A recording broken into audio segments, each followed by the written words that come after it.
আৰক্ষী থানাৰ অন্তৰ্গত হেমলাই চাহ বাগিচাৰ এগৰাকী ছোৱালীক ধৰ্ষণ কৰাৰ অভিযোগত সেই অঞ্চলৰে দুই যুৱক ক্ৰমে বিনয় দত্ত আৰু সমীৰ নায়কক আৰক্ষীয়ে আটক কৰি আদালতত হাজিৰ কৰে। অভিযোগ মতে যোৱা 18 এপ্ৰিলত দুই যুৱকে এই জঘন্য ঘটনা সংঘটিত কৰিছিল যদিও ছোৱালীগৰাকীয়ে ভয়তে ঘটনাটো লুকুৱাই ৰাখিছিল আৰু কালি চেলেঙাত আৰক্ষী চকীত পৰিয়ালে ঘটনাৰ সন্দৰ্ভত এখন এজাহাৰ দাখিল কৰে আৰু এজাহাৰৰ ভিত্তিত আৰক্ষীয়ে IPC ধাৰা 341, 342, 374 গোচৰ ৰুজু কৰে। সেই গোচৰৰ ভিত্তিতে দুই যুৱকক কালি নিশা আৰক্ষীয়ে আটক কৰে।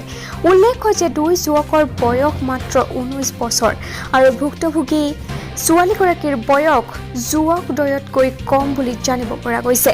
অৱশ্যে আৰক্ষীয়ে ইতিমধ্যে তদন্ত আৰম্ভ কৰিছে যদিও কম বয়সৰ এইসকল যুৱকৰ এনে একো মানসিকতাই সকলোকে স্তম্ভিত কৰি তুলিছে। ইপিনে যুৱকদ্বয়ৰ পৰিয়ালে উক্ত ছোৱালীগৰাকীৰ চৰিত্ৰত আঙুলি তুলি এক পাৰিবাৰিক কণ্ট্ৰলৰ পৰিণাম বুলিও মন্তব্য কৰে।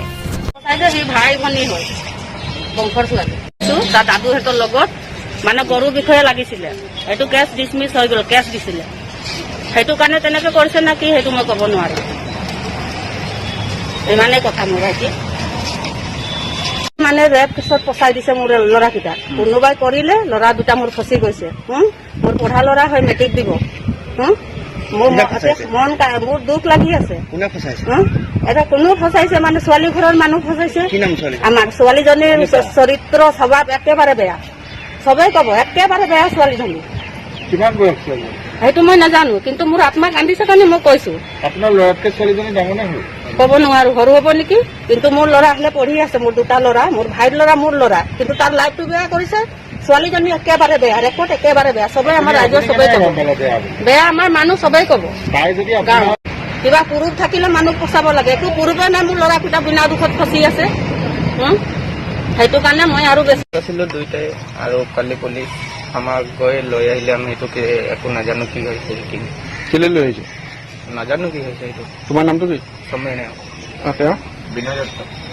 সমীৰ নায়ক আৰু বিনয় দত্ত কি কথা আনিছে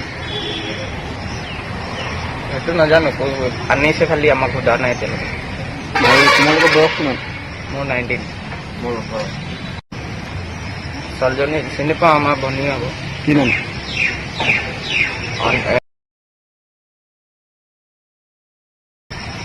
কিমান ডাঙৰ ছোৱালী? বয়সটো আমি গম নাপাওঁ, খালি আমাতকৈ সৰু হয়। মোৰ ছোৱালীজনী গৈছিলে বাৰ্থডে খাবলৈ। বাৰ্থডে খাই আহোঁতে ল'ৰাটো মোৰ ছোৱালীজনীক এই চুচাৰি লৈ ৰেপ কৰিলে আৰু মোৰ ছোৱালীজনী আহি মোক নক'লে, কথাটো লুকাই পিনি ৰাখিলে। আৰু ৰখাৰ পাছত মই মানুহকেইটাৰ কথা শুনি পেলাই মোৰ ছোৱালীজনীক দম দিলোঁ। দম দিয়াৰ পিছতে সুধিলোঁ লাহেকৈ, যে ছোৱালীজনী ক'লে, লাহেকৈ সুধিলোঁ, মাক এনেকৈ চেনেকৈ কথাটো শুনিছোঁ, সঁচা নে মিছে? মোৰ ছোৱালীজনী ক'বলৈ বিচৰা নাই, কান্দিলে। মোক চাই পিনি কান্দিলে।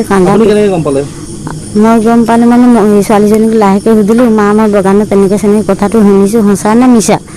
ছোৱালীজনী কান্দিলে। কান্দাৰ পাছত মোক ক'লে, মা আৰু মই হয় কথাটো, আৰু মই লুকাইছিলোঁ মাৰিব বুলি, লুকাই ৰাখিছিলোঁ। আৰু বিনয় নায়কে মই আহোঁতে মোক চুচাৰি লৈ ৰেপ কৰিলে। আৰু কোনে ফটো তুলিছে মই ক'ব নোৱাৰোঁ।